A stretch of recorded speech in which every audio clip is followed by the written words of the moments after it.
এই যে দেখো আমি আজকে রান্নাঘরটা নিয়ে এসেছি কি বেসন, আর এটা হলো ধনে গুঁড়ো, এটা হলো জিরে গুঁড়ো,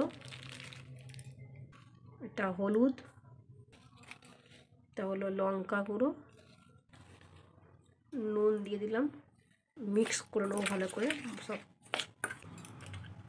জল দিচ্ছি, সোডা দিয়ে দিচ্ছি, এটাকে বেকিং সোডা অল্প দিলেই হবে, যত বেশি ফাটানো হবে তত বেশি জিনিসটা ফুলবে আর কি।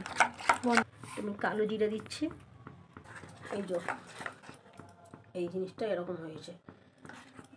যত বেশি জিনিসটাকে আমরা ফেটাবো তত বেশি জিনিসটা সুন্দর হবে, ফুলবে আর কি। এই দেখো শীতের দিনে ধনে পাতার বড়া, এবারে কারা এরকম ধনে পাতার বড়া এরকম বানিয়ে খাও বলো তো? শীতের দিনে না ধনে পাতার বড়া এই দিয়ে মানে ভাত হোক আর গরম গরম ভাতের সাথে ডাল দিতে খুব ভালো লাগবে, আর মুড়ি দিয়েও এরকম যদি বড়া ভেজে খাওয়া হয় না দারুণ লাগবে খেতে। এইভাবে এরকম করে নিতে হয়, ফুলটাকে নিয়ে এই কী বলে ধনে পাতাটাকে নিয়ে এই যে বড়া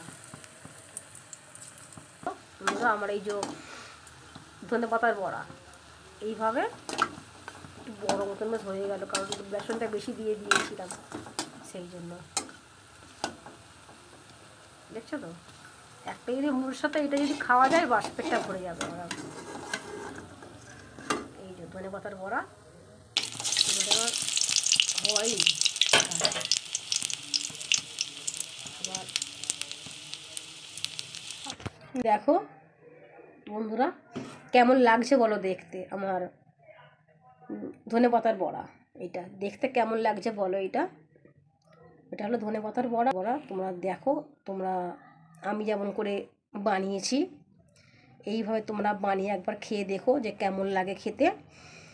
আর আমার রান্নাঘরের যে আমার এই রান্নাগুলো ভালো লাগলে তোমরা লাইক কমেন্ট করে দিও, আমার পাশে থেকো।